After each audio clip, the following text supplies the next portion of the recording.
성경에 나오는 인명이나 지명이나 사건들은 다 구속사적인 영적인 의미가 있음을 알게 됩니다. 성경에 나타나는 사건 중에서 윤리적 면이나 도덕적 면으로 보면 굉장히 저급해 보이고 때로는 우리를 민망하게 하는 사건들이 있으나 그러나 거기에도 하나님의 고귀한 진리가 있음을 알게 됩니다. 하나님의 말씀은 토시 하나라도 그냥 넘길 것이 없다고 하는 것입니다. 야곱의 12아들에 태어난 이름을 보면 거기에는 신앙적으로 영적인 의미가 우리에게 다가온다고 하는 것입니다. 야곱의 12아들은 루벤과 시몬과 레위와 유다와 단과 납달리 갓 아셀 이사겔 스불론 요셉 베냐민 12아들입니다. 우리는 12이라는 숫자부터 한번 생각해 봐야만 됩니다. 이스라엘의 12지파를 이뤘던 야곱의 12아들이었고 신약에서도 예수님의 12제자를 말씀하고 있습니다. 12이라고 하는 숫자가 주는 의미가 뭐냐? 땅의 숫자 동서남북 4와 하늘의 숫자 성부와 성령 3이 곱해져서 12이라는 숫자가 나왔다는 것입니다. 그러므로 12이라는 숫자는 땅과 하늘을 모두 망랑하는 숫자로 보아야만 된다고 하는 것입니다. 야곱의 12아들들의 이름의 뜻에는 우리 신앙생활과 밀접한 관계를 맺고 있음을 알게 됩니다. 제일 먼저 야곱의 첫째 아들 루벤은 보라 아들이라 이런 의미를 갖고 있습니다. 영적으로 구원의 창작권을 말씀한다는 것입니다. 로마서 9장 7절 8절에 이렇게 말합니다. 또한 아브라함의 씨가 다 그의 자녀가 아니라 오직 이삭으로부터 난 자라야 내 씨라 불리라 하였으니 곧 육신의 자녀가 하나님의 자녀가 아니요 오직 약속의 자녀가 씨로 여김을 받느니라 말씀하였습니다. 우리는 다 하나님의 자녀입니다. 그러나 우리가 가볍게 여기지 말아야 될 것이 있습니다. 아브라함의 씨가 다 하나님의 자녀가 아니라 오직 이삭으로 난 자만이 하나님의 자녀라는 것입니다. 아브라함에게는 하갈로부터 나온 이스마엘이 있고 약속의 자녀 사라를 통해 낳은 이삭이 있는데 이삭으로 난 자라야 하나님의 씨가 된다고 우리에게 말씀해 주고 있습니다. 이스마엘은 육의 자녀입니다.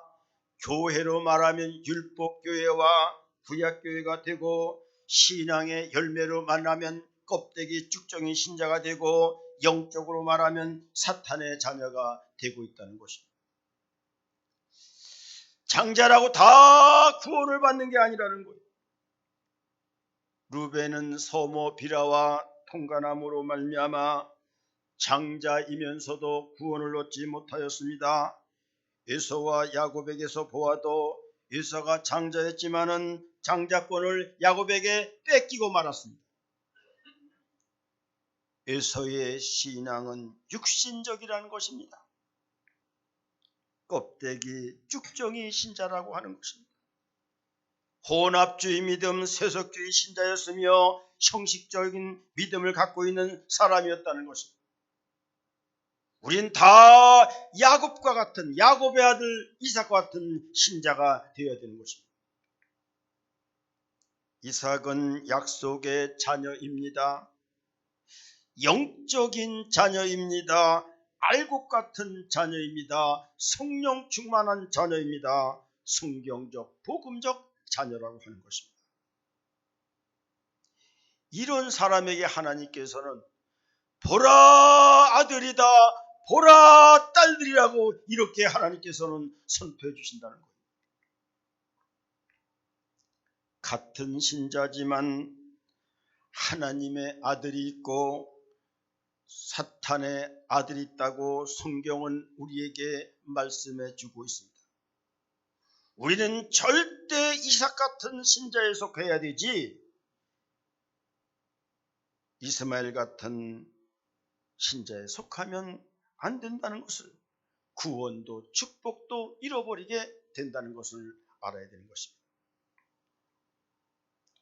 야곱의 두 번째 아들 시므온은 들으심이란 의미를 갖고 있습니다. 이스라엘 민족이 기도의 민족이었듯이 성도들은 기도의 삶을 살아야 됨을 말씀하고 있는 것입니다. 성도들에게 있어 기도는 아무리 강조해도 지나치지 않다고 말하고 있습니다. 어떤 세 사람이 대화를 나누게 됩니다. 나는 하나님의 전화번호를 갖고 있어서 언제든지 전화만 하면 하나님께서 내 기도를 들어주신다. 그 전화번호가 뭐냐? 그랬더니 제르 333번이라는 거예요. 이것은 뭘 말하냐면 예레미야 33장 3절이라는 겁니다. 예레미야 33장 3절, 너는 내게 부르짖으라 내가 내게 응답하겠고 네가 알지 못하는 크고 비밀한 일을 네게 보이리라 우리에게 말씀했습니다. 부르짖으라는 거예요. 그러면 응답하겠고 하나님께서는 기이하고 신비한 일을 우리에게 보여주신다고 말씀하고 있는 것입니다. 그랬더니 어떤 사람이 같이 있다가 나는 하나님의 핸드폰 번호를 알고 있습니다. 하나님의 핸드폰 번호가 뭐냐? MK 778번이라는 거예요. 이 말은 마가복음 7장 7절부터 8절이라는 것입니다. 마가복음 7장 8절 이렇게 말합니다. 구하라 그리하면 너에게 주실 것이요 찾으라 그러면 찾을 것이요 문을 두드리라 그러면 너에게 열릴 것이니 구하는 이마다 받을 것이요 찾는 이는 찾아낼 것이요 두드린 이에게는 열릴 것이니라 말씀했습니다. 그랬더니 한 사람이 누구든지 하나님 앞에 전화만 하면 하나님께서 기도를 응답해 주시는 전화번호가 있다는 겁니다. 그것이 NK119 누가복음 11장 9절 이렇게 말합니다. 내가 또 너에게 이르노니 구하라 그러면 너에게 주실 것이요 찾으라 그러면 찾아낼 것이요 문을 두드리라 그러면 너에게 열릴 것이니라. 이렇게 셋이 대화를 나눴다는 겁니다. 여러분, 성도들에 있어서 기도는 무기고 생명이고 특권이고 자랑인 것입니다. 이 생명을, 이 무기를, 이 특권을, 이 자랑을 우리는 누리고 살아야 되는 것입니다. 제가 목회를 하면서 기도할 때가 있습니다. 저 가정은, 저 사람은 새벽 기도에 나와서 기도를 드려야 되는데 수요 예배에 나와서 기도를 해야 하나님께서 맺힌 문제를 풀어주고 막힌 문을 열려주실 텐데, 또 어떤 가정은, 어떤 사람은 하나님 앞에 기도해야 되는데 기도를 게을리하고 있는 것을 보면서 안타까운 마음을 금하지 못할 때가 많이 있습니다. 오늘 집을 짓기 전 기도했나요? 오늘 받을 은총 위해 기도했나요? 기도는 우리의 한식 빛으로 인도하리. 앞이 캄캄할 때 기도 잊지 마세요. 늘 우리는 걸을 때도 일할 때도 늘 우리는 기도하는 마음으로, 그럴 때 우리를 안식으로 인도해 주시고 캄캄할 때 하나님께서 우리에게 빛을 열어주시는 하나님의 능력이 있는데, 그 하나님을 의지하지 않고 구하지 않기 때문에 하나님의 축복과 은혜를 누리지 못하게 된다는 것입니다. 기도 안 하면 풍랑이 찾아오고 기도하면 풍랑이 찾아든다는 말을 꼭 우리는 기억을 해야 되는 것입니다. 특별히 권사들에게는 기도의 사명 때문에 하나님이 세웠다는 것을 꼭 명심하고 기억을 해야 되는 것입니다. 야곱의 셋째 아들은 르인데 르의 이름은 연합이라는 뜻을 갖고 있습니다. 연합의 모범을 제일 먼저 우리에게 보여주셨는데 그것이 삼위일체 하나님이신 것입니다. 우리 하나님은요, 창조할 때도 성부, 성자, 성령 함께 같이 일했습니다. 연합해서. 예수님께서 십자가에 달리실 때도 성부, 성자, 성령께서 함께 일하시고 함께 역사하셨습니다. 주님 다시 오실 때도 함께 역사하실 것입니다. 우리의 모든 삶에 성부, 성자, 성령은 함께 일치를 이뤄가면서 연합하면서 역사하고 있는 것입니다. 삼위일체란 말이 성경에 직접 나오진 않지만 삼위일체는 우리 신앙생활에서 가장 중요한 단어라고 하는 것입니다. 하나님이 성도들을 가장 아름답게 보이는 것이 무엇인지 아십니까? 연합하는 것입니다. 일치하는 것입니다. 함께하는 것입니다. 뭉치는 것입니다. 그러므로 요한복음 17장 예수님의 대제사장 기도에 보면은 제사장의 기도의 핵심이 뭐냐? 하나 되게 하소서. 레로스 비완, 하나 되게 해달라고 예수님은 끊임없이 기도하고 있는 것입니다. 성도와 하나님이 하나 되어야만 합니다. 성도와 교회가, 성도와 목사가 하나 되어야 됩니다. 성도와 성도가 하나 되기를 대단히 예수님은 날마다 우리를 위해서 기도하고 있는 것입니다.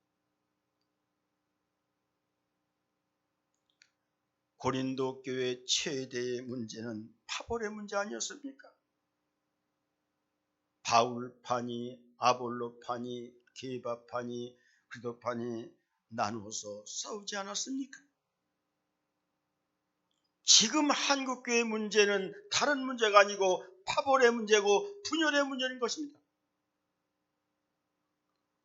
어느 교회는요, 목사님 파니, 장로님 파니 있을 수 있는 일입니까? 어떤 교회는요, 장로파니, 안수파니 나누어서 싸우고 있습니다. 어떤 교회는 성도와 성도끼리 나누어서 싸우고 지금 한국 교회는 몸살을 앓고 있는 겁니다. 저는 전국 교회를 다녀보지 못하지만 가끔 서임중 목사님의 말을 들어보면, 가서 보면 너무 문제들이 많다는 거예요. 이미 교회가 아니라는 겁니다. 분열과 갈등과 나눔과 파벌로 많은 어려움과 혼잡을 치르고 있다는 겁니다. 우리나라가 조선 말에 왜 일본으로부터 망했습니까? 다른 여러 가지 의미가 있겠지만 국론 분열과 파당 문제 아니었습니까? 노론선으로 나누고요, 동인과 서인으로 나누고요, 양반과 상놈으로 나와서 싸우다가 우리나라가 35년 동안 일본의 나라의 식민지가 되지 않았습니까? 그 역사적 교훈을 왜 우리가 새기지 못합니까? 지금 우리나라에 벌어지고 있는 좌파와 우파의 분열, 여러분, 있을 수 있는 일입니까? 영남이니 호남이니 대책 없는 싸움을 하고 있고, 정치권을 돌아볼 때 정말로 식상하고 국민들이 뽑은 국회의원인지 의심할 정도로 많은 국민들에게 마음을 상하게 하고 있지 않습니까? 우리는 우리나라 국부 이승만 대통령의 유명한 말씀, 뭉치면 살고 해치면 죽는다는 말씀을 잘 되새겨야 됩니다. 이것이 르이라고 하는 연합이라는 의미가 있다고 하는 것입니다. 대한민국은 통일이 되어야만 합니다. 그래야만 잃었던 땅도 찾고 역사도 회복합니다. 새평양 예루살렘도 회복합니다. 이북 동포들을 고난과 압박과 배고픔과 소름에서 구할 수가 있습니다. 하나님께서 한국에 맡겨주신 재림예수 땅끝 전파의 사명도 우리는 회복할 수가 있는 것입니다. 우리는 할 일이 너무나 많은 거예요. 그런데 이 일을 감당하는 가장 먼저 해야 할 일이 남북 통일인데 왜 남북 통일이 안 되느냐? 교회 통일이 되지 않기 때문에 남북 통일이 되지 않는다고 보게 되는 것입니다. 성령 충만 받은 초대교회는 한 마음으로 모였습니다. 한 마음으로 모여 기도했습니다. 한 마음으로 교제하고 한 마음으로 떡을 떼었습니다. 야곱의 셋째 아들 레위는 연합하다라고 하는 의미가 주는 의미를 우리는 잘 되새겨야 됩니다. 정말로 교회가 연합할 줄 알아야 되는 것입니다. 시편 133편 1절부터 3절은 이렇게 말합니다. 보라, 형제가 연합하여 동거하며 지글이 선하고 아름다운 곳, 머리에 있는 보배로운 기름이 수염 곧 아론의 수염에 흘러서 그의 옷가까지 내린 같고 헐몬의 이슬이 시온의 산들에 내린 같도다. 거기서 여호와께 복을 명하셨나니 곧 영생이로다. 이렇게 말씀하고 있습니다. 하나님께서 형제가 연합하고 동거하는 것이 어찌 그리 선하고 어찌 그리 아름다운고 하나님께서 감탄하고 있습니다.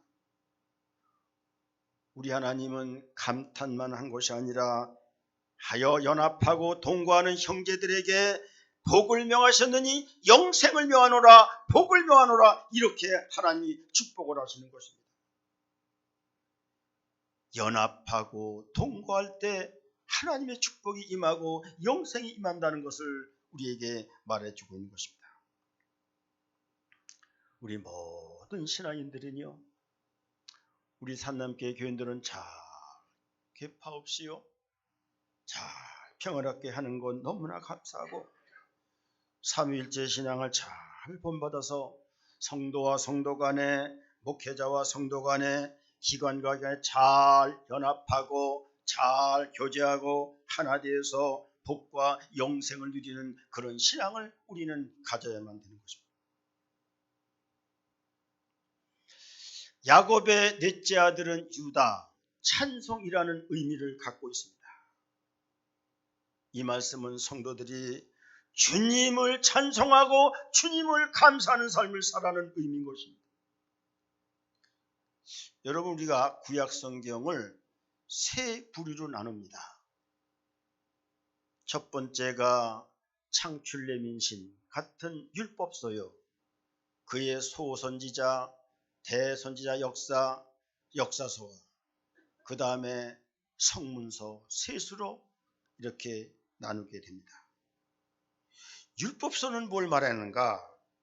우리는 하나님을 왜 믿어야만 되는가? 어떤 하나님을 믿어야 되는가? 어떻게 하나님을 믿어야 되는가를 우리에게 알려주고 있는 것입니다. 율법서는 신앙에 관한 책입니다. 그러면 역사서는 어떤 책이냐? 이스라엘 백성들의 신앙생활과 역사를 통하여 하나님은 어떤 분이며 어떤 속성을 갖고 있으며 어떻게 능력을 행하시며 인간과 하나님과의 사건을 통하여 하나님 어떻게 역사하시는가를 우리에게 보여주고 있는 것입니다. 그러면 우리가 어떻게 하나님을 섬길 것인가, 어떻게 하나님 앞에 살아갈 것인가를 잘 생각하는 것이 이 역사서가 주는 교훈인 것입니다. 세 번째, 성문서는 대표가 시편과 잠언과 전도서와 아가 이런 것이 성문서라고 하는데, 성문서의 내용을 한마디로 말하면 여호와 하나님을 찬양하라, 여호와 하나님을 감사하라, 그리고 믿음과 지혜를 가지고 살아라. 이 세 마디로 우리는 축약을 할 수가 있는 것입니다. 성문서는요, 감사와 찬송과 지혜로 꽉 차 있는 것입니다. 그래서 구약 성경을 간추려 보면 하나님을 잘 믿어라, 예수님을 잘 믿으라는 것입니다. 이스라엘 백성들의 신앙 역사를 통해서 하나님이 기뻐하는 삶이 무엇인가, 하나님이 복 주시는 삶이 무엇인가, 젖과 꿀이 가나안 땅에 들어가는 방법과 길이 무엇인가를 잘 살펴서 주님을 찬양하라, 주님께 감사하라, 지혜로운 삶을 살아라. 이것이 성경 전체, 구약 전체를 요약한 말씀이 되는 것입니다. 신앙의 열매는 찬송입니다. 신앙의 열매는 감사고 신앙의 열매는 지혜인 것입니다. 모든 신앙의 열매가 지혜와 감사와 지혜로 나타나야 되는 것입니다. 그래서 하나님께서는 이사야 43장 21절에서 이렇게 말씀하십니다. 이 백성은 내가 나를 위해 지었나니 나를 찬송하리라 함이라 말씀하였습니다. 여러분, 감사와 찬송의 대표가 누구냐? 다윗 왕입니다. 지혜의 대표가 누구냐? 솔로몬 왕입니다. 성경에서 이 세상에 가장 행복한 사람이 누구입니까? 성경과 이 세상에서 가장 존귀와 가장 은혜를 누리고 사는 사람이 누구였습니까? 감사와 찬양의 대표 다윗 왕이었고 지혜의 대표 솔로몬 왕이라는 것을 우리는 잘 알고 있습니다. 어떤 사람이 행복한가, 어떤 사람이 기쁜가, 어떤 사람이 존귀와 영광을 누리는가, 지혜로 살고 감사와 찬송하는 사람이 가장 행복한 사람이요 가장 존귀와 영광을 누린다는 것을 우리에게 알려주고 있는 것입니다.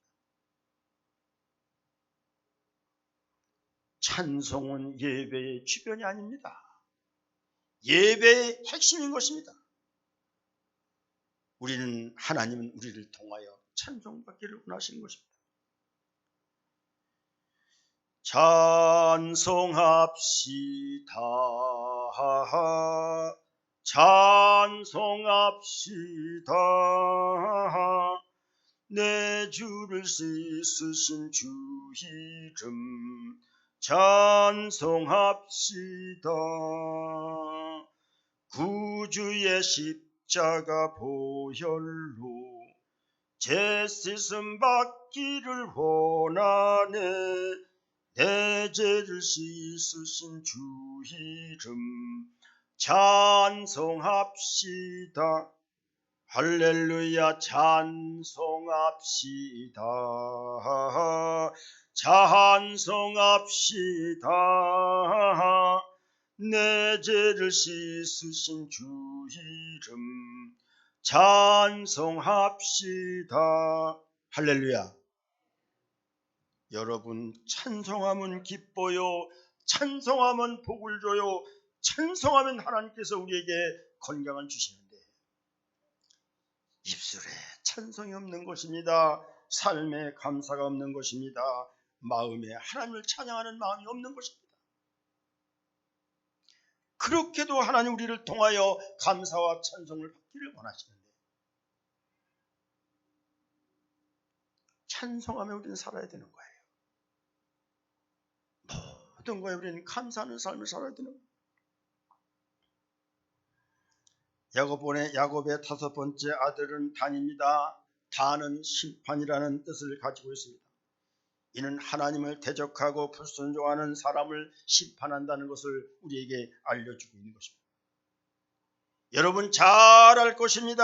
에덴 동산 뱀이 하와를 유혹하고 아담을 유혹해서 하나님의 명령을 어김으로 말미암아 아담과 하와는 영생과 복이 있는 생명이 있고 기쁨이 있고 은혜가 있는 생명의 동산 에덴 동산을 잃어버리지 않았습니까? 창세기 2장 16절 17절 자, 하나님 말씀입니다. 여호와 하나님이 그 사람에게 명령해 이르시되 동산 각종 나무의 열매는 네가 임으로 먹되 선악을 알게 하는 나무의 열매는 먹지 말라. 네가 먹는 데는 반드시 죽으리라. 이렇게 말씀했는데 창세기 3장 4절 5절 이렇게 대답합니다. 뱀이 여자에게 이르되 너희가 결코 죽지 아니하리라. 너희가 그것을 먹는 날에는 너희 눈이 밝아져 하나님과 같이 되어 선악을 알 줄을 하나님이 아시니라. 라는 사탄과 마귀의 유혹에 빠져서 선악과를 먹고 말았습니다.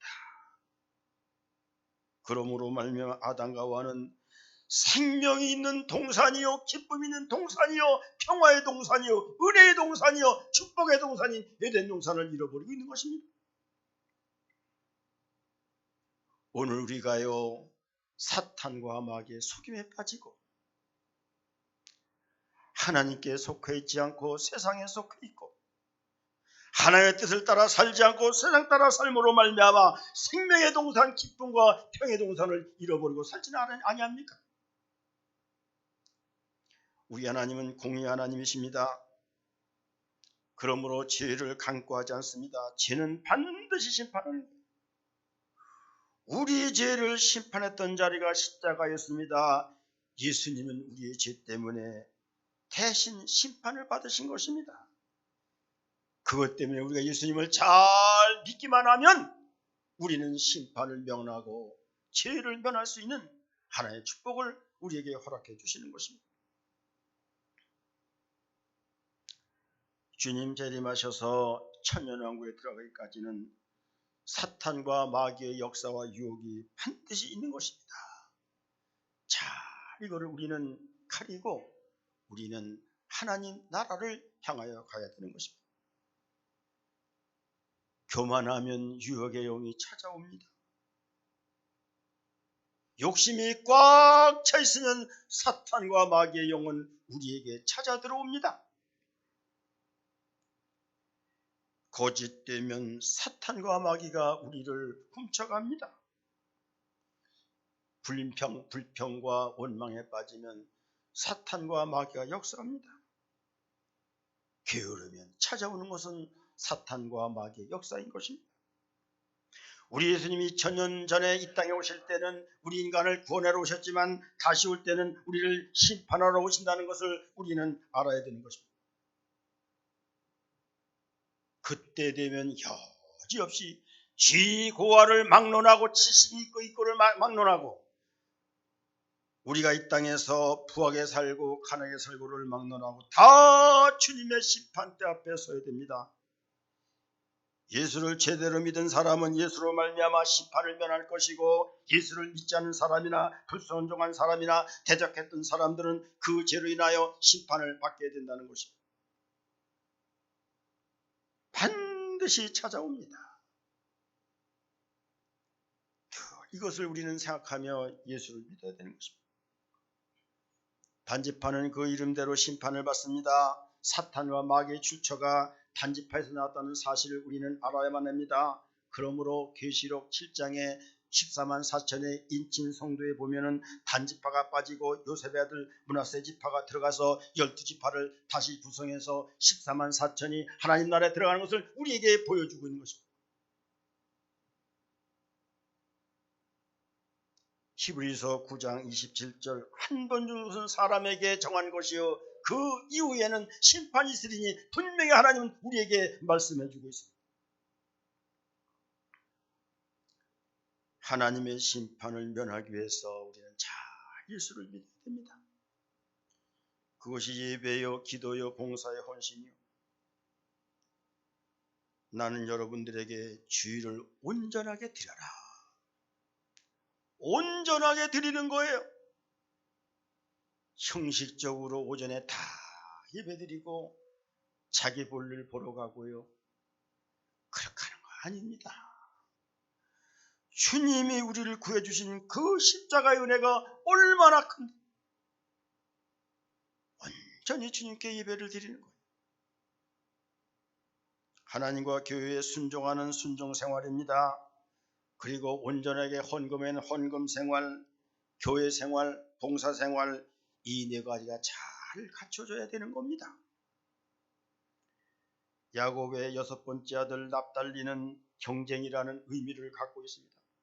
건전한 의미에서 신앙의 열심을 내라고 하는 것입니다. 선한 의미에서 기도의 경쟁이 있을 수 있습니다. 봉사 경쟁이 있을 수 있습니다. 예배 경쟁이 있을 수 있는 것입니다. 사도 바울은 죽음이 가까웠을 때 이렇게 고백합니다. 디모데후서 4장 7절 8절 나는 선한 싸움을 싸우고 나의 달려갈 길을 마치고 믿음을 지켰으니 이제 후로는 나를 위하여 의의 면류관이 예비되었으므로 주 곧 의로우신 재판장이 그날에 내게 주실 것이며 내게만 아니라 주의 나타나실 사모하는 모든 자에게니라고 말씀합니다. 선한 싸움은 죄와의 싸움입니다.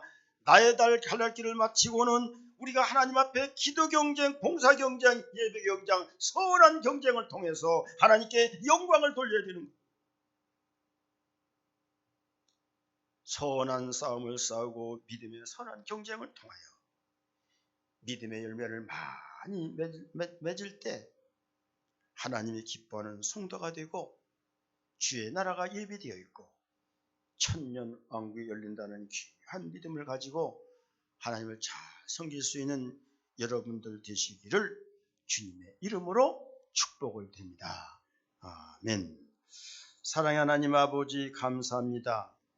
야곱의 12아들이 주신 의미를 잘 되새기면서 우리에게 주는 하나의 음성을 잘 듣게 하시고 하나님 앞에 믿음으로 순종하여 모두 젖과 꿀이는 하나님 나라에 다 들어가는 축복을 얻기를 간절히 바라고 원하며 다시 오실 우리 주 예수님 이름으로 기도드리옵나이다. 아멘.